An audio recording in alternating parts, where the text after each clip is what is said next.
Hi, welcome back. This is our second episode of Professional Baking at Home. And in this episode, what we're going to do is just merely make a simple dough. It's a simple white dough that is going to just kind of go through some of the basics of what it is to make a dough at home. We're going to be using a KitchenAid mixer, the scale. I've already got some ingredients already laid out. So today we're going to mix approximately 5 pounds of a white based flour bread. Okay, it's just going to be a very, very simple bread: flour, water, salt, yeast. Very, very basic formulation of 100% flour, 67% water, 2% salt, and 0.75% yeast. There's going to be an instant yeast rather than a dry active, and I'll explain a little bit of that later as we go on. But so today what we have is pre-scaled today with, this is 2.94 pounds of flour. It's an organic bread flour. Has about 11.5% protein. You're going to want to choose, when you go to the grocery store, actually choosing a bread flour rather than an AP flour or any of the other pastry flours. So they do have them. All the grocery stores have their own private line, as well as there is Bob's Red Mill, there is King Arthur flour. If you're at Whole Foods has their own brand of 365 Organics. Those are the ones that you can choose from. There's others, okay? This is an organic bread flour, and again, like I said, it's about 3 pounds, 2.94 pounds, and in grams, which is actually what I did scale it in, was 1,340 grams. And then I've got, which I'm going to scale as we go along, it's approximately 2 pounds of flour, or of water. Again, 900 grams of water. I've also got, and I did this most definitely in grams because there's such a small amount. Doing it in grams is a better, more accurate way. So this is the salt at 27 grams, and then I've got the instant yeast at 10 grams. So what we're going to do is first add the water and the yeast. Instant yeast wants to be warmed up slightly before mixing. It can also go directly into the dry, but in all best interest, it's better to get it going with a little bit of warm water. This is at about 77 degrees, this water right here. And what I'm going to do is take off my little plate for the scale, turn it on. Okay, I've got it set into grams. And from your mixer, you can actually just take the mixing bowl and put it directly onto the scale. As we did before, tear it off. So in other words, press it to 0 so that now that it shows 0 grams. So as I scale the water in, it is going to be, what's the water?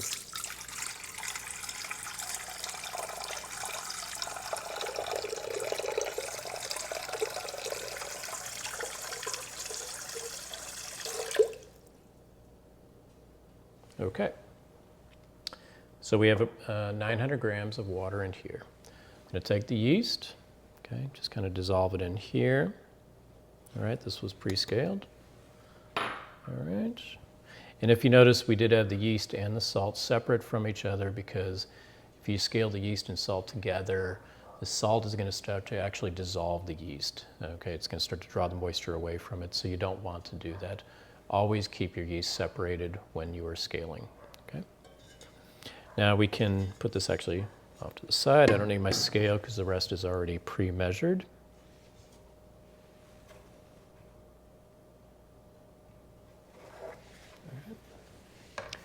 We'll use this later when we're going to actually divide the dough, and that's when I'm going to actually use that here. All right, and so here's our flour.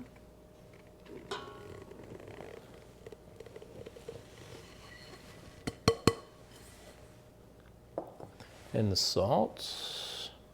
Okay, just kind of sip the salt in a little bit. I'm using a mixer today, and most of you will probably use a mixer. This is just a very nice KitchenAid mixer that has a little bread hook. Okay, and when you use the bread hook, you have it all the way down. You're going to lift it up through the little slot there, lock it into place. Make sure it's locked into place. Make sure that these two pieces are solid in here and that also the little back tab is solid so that the bowl itself is not going to move, all right? Then you're going to lift the mixer itself and begin mixing. Begin at a slower speed, and we're going to mix it about a medium to slow speed initially. which is called incorporation. Okay, so I stopped the mixer just to show that the dough is starting to pick up and gather, all right? This is what we call pick up, and it's starting to clean it up a little bit here. All right, as you'll see, it's starting to come together slightly.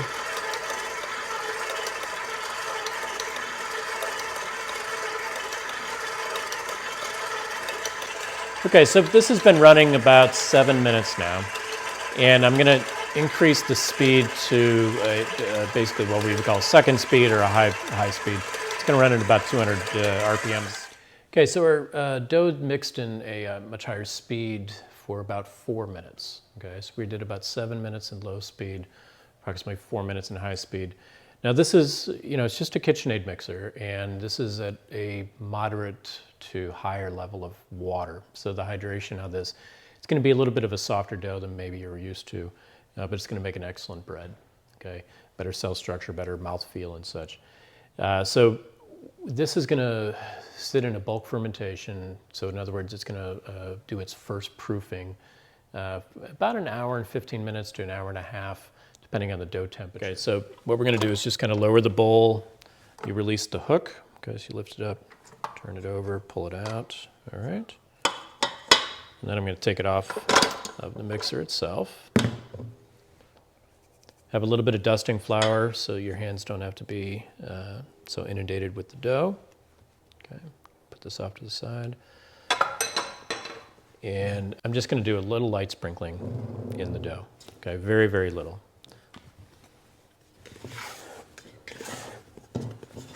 Just take your dough scraper itself, kind of release it from the sides, and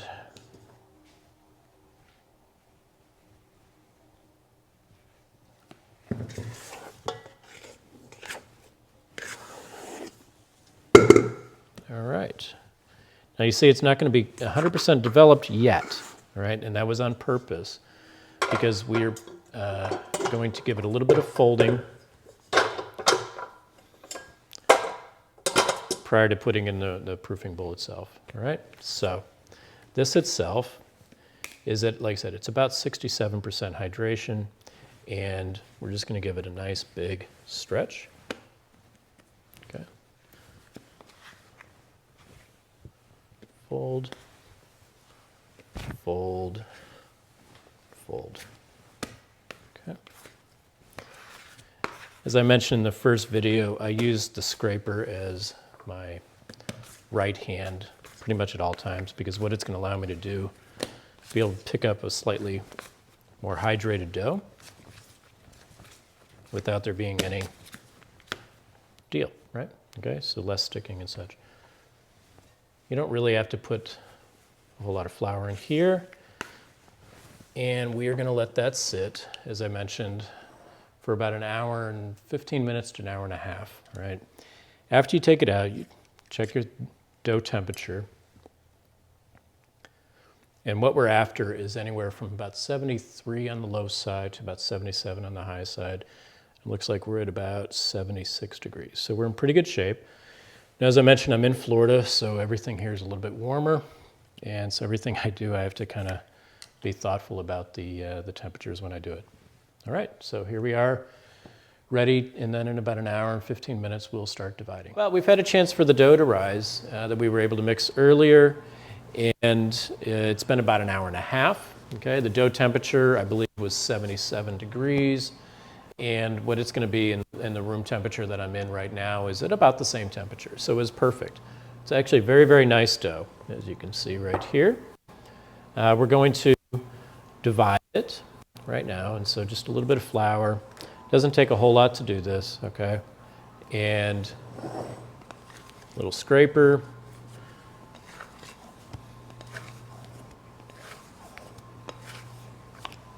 Okay, and just pour it out.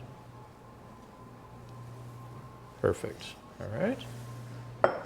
And see how nice and soft and supple this is? This is a really, really nice dough. This turned out very nice. I'm very happy with it. Now, what I wanted to do was scale a single 1 pound loaf, a larger 2 pound loaf, and then I was going to make some 2 ounce rolls that I'm going to put into container, and we'll bake them separately. One is going to be, the two larger loaves are going to be baked on a stone hearth, and this will just be baked directly in your regular oven. So turn on the scale, make sure you're in the right unit. I'm now going to go to pounds.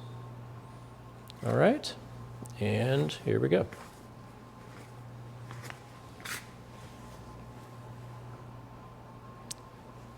Almost exact. Very good. So,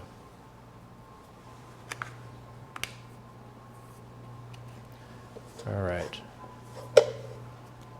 Here. Now we're going to go for 2 pounds.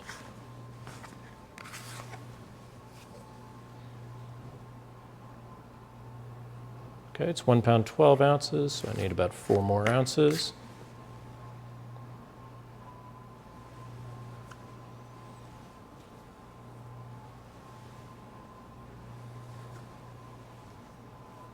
There we go.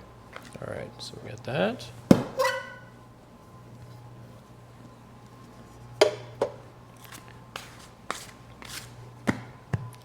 And now we're going to divide our little rolls.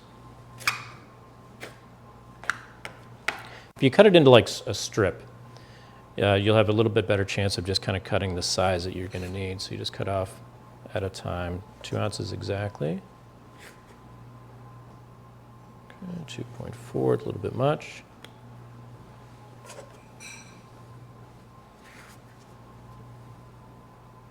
A little bit much again. It's best when you're cutting on the scale, trying to take off some of the dough.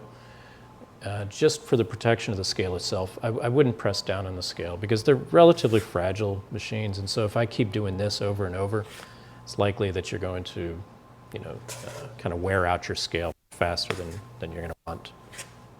Okay, so for the pound loaf, what I'm going to do is just a very slight bit of flour. All right, you see that it's a very soft piece, all right? And as I mentioned in other videos, what we're going to do is use this scraper, and it's so much easier to deal with a dough.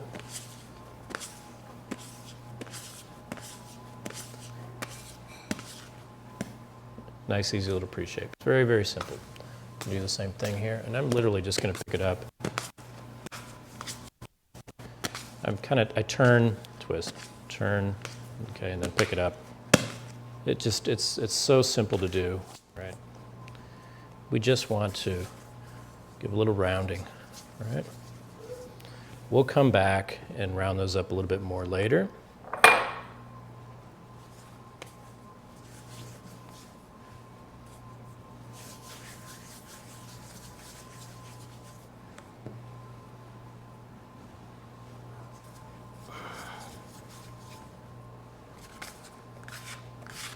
We finished pre-shaping, and during the pre-shape, it's just a light, gentle rounding, and then we're going to follow it up in about 10 more minutes when it relaxes to do the final shape, and then let them proof as such. Okay, so we kind of let these relax for a few minutes.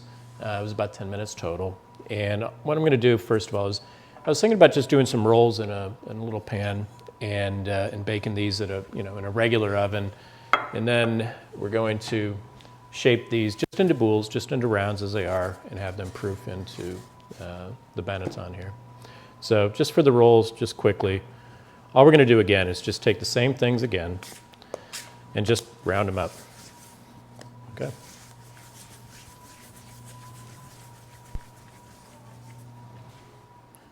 And just place them in the basket.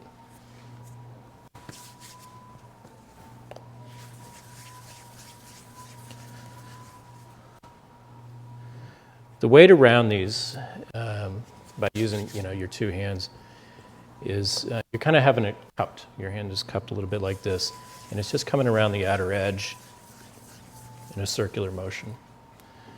Doesn't take a whole lot of practice, a little bit, but most people get it after a short period of time. And actually, I just need one more. So the last few I'm just going to put off to the side. All right, so you just put them in there like this, let them proof, they'll proof together, and then we'll have basically a little pull apart, right? Now these, on the boules, all right, we're going to put them in the banneton, as I mentioned. Just need a little bit of flour in here.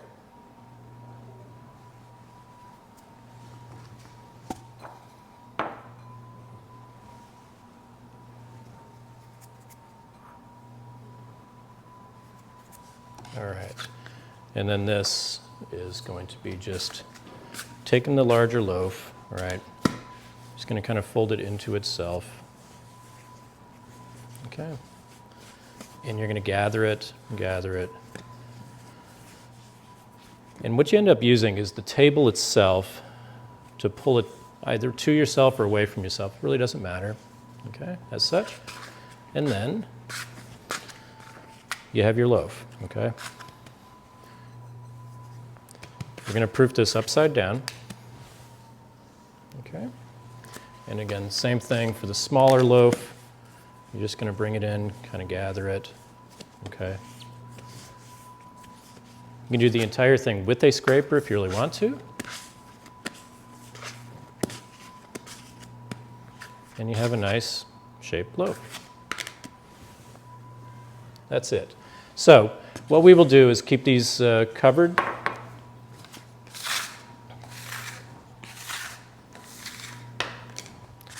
As such, and just lightly covered. It really doesn't need a whole lot.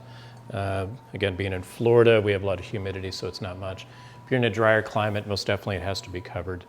But you do want some moisture in the air, and we're fortunate here in Florida to do so. This will take anywhere from probably 50 minutes on up to maybe an hour and 15 minutes, depending on the room temperature as it is.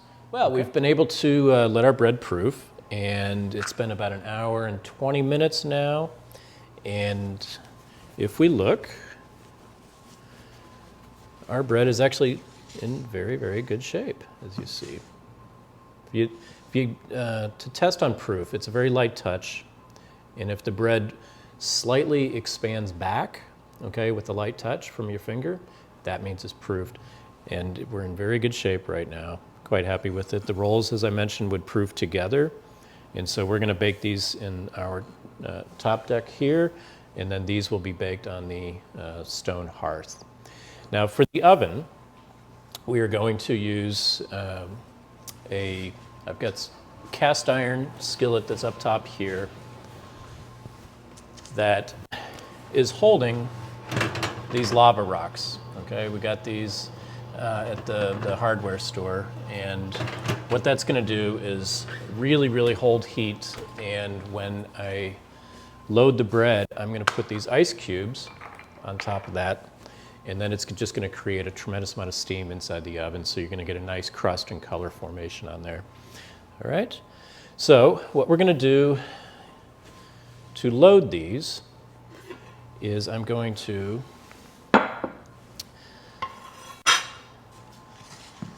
prepare my lom. Okay, this is the razor that we're going to use to cut. This is just the handle, all right? And then this is the actual razor. So it's like a double-edged razor from the good old-fashioned razors that you would see in the movies and such. You have to be extremely careful, okay? These are incredibly sharp, and as I mentioned, they are double-sided, so both sides, all right? And the way that you put this in, half there, put it in there. And as I mentioned, you have to be extremely careful.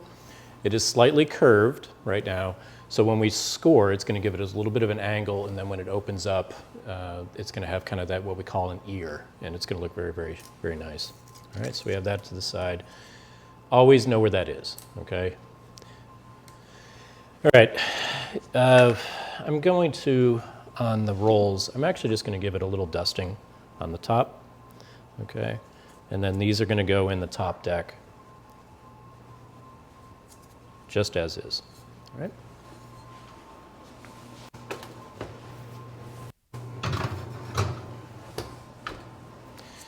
And then for this, Since a lot of people may not have a peel, which is kind of the wooden board that you would use to slide like a pizza peels that you would see in both the bakeries and in a pizza place, you can actually use the backside of a pan.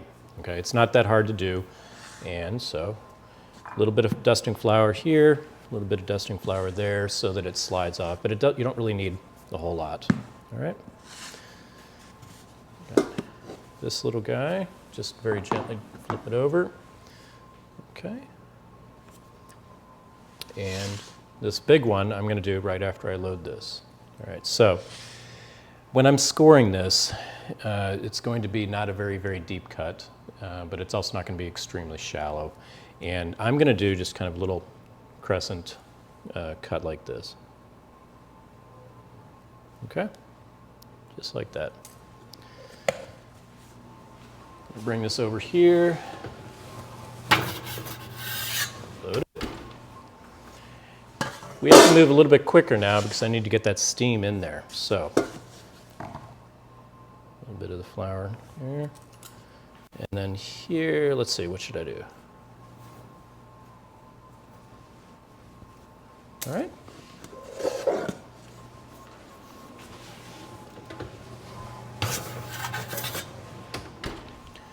And now, cool part, this. I'm going to pull this out.